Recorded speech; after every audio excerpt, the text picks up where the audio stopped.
आपण पाहता MH21 Jalna news Marathi live.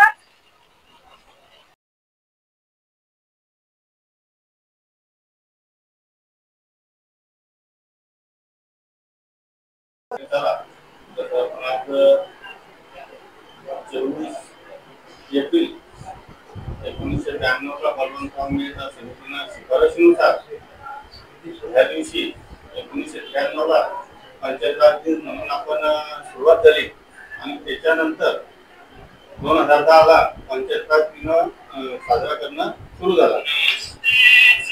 त्या बलवंतराव आणि आमच्या पंचायत समितीच्या CDPO मॅडम जाधव मॅडम, गावचे ग्रामविकास अधिकारी कृष्णा राऊत, माजी उपसरपंच देशमुख साहेब, सर्व ग्रामपंचायत सन्मान्य सदस्य आणि पत्रकार बंधूंनी, आत्ताच आपल्याला ग्रामपंचायत अधिकारी यांनी जे पंचायत राज दिवस साजरा करायचा म्हणून आपल्याला थोडक्यात त्यांनी विषय केलेले आहे।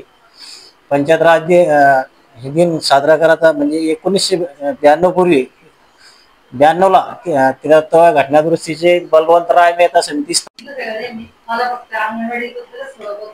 बोला बोला।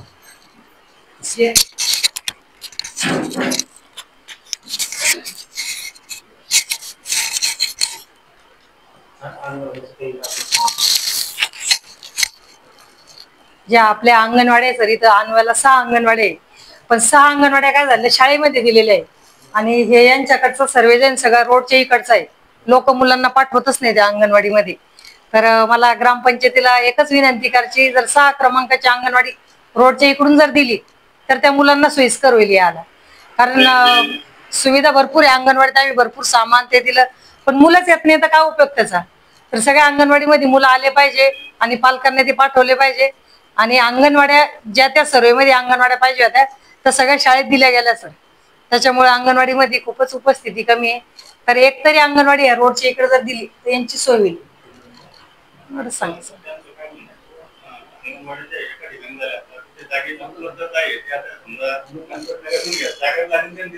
नाही दुसरं येथील सरपंच ताई काय नाव होतं, सरपंच ताई श्रीमती गुलशंदी सत्तार शेख यांचं म्हणजे एकाएकी दुःखद निधन झालं, त्यामुळं या गावचं हे सरपंच पद रिक्त झालेलं आहे।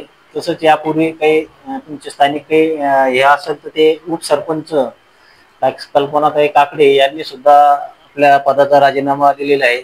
त्यामुळे या ठिकाणी या ग्रामपंचायत आणवा दोन्ही पद रिक्त असल्यामुळे जास्त दिवस इथं रिक्त ठेवतात नाही अशी शासनाचं ग्रामपंचायत अधिनियमात तरतूद आहे। त्यामुळे मी विस्तार अधिकारी दर्जाचा म्हणून विस्तार अधिकारी म्हणून माझी इथं प्रशासक म्हणून झाले 8 दिवसापूर्वी निवड झालेली आहे। मागच्या हप्त्यात मीटिंग घेऊन गेलो आणि आजही इथं तुमच्यात हजर झालेलो आहे। योगायोग आता आपल्या 30 तारखेला उपसरपंच पदाची निवडणूक लागलेली आहे।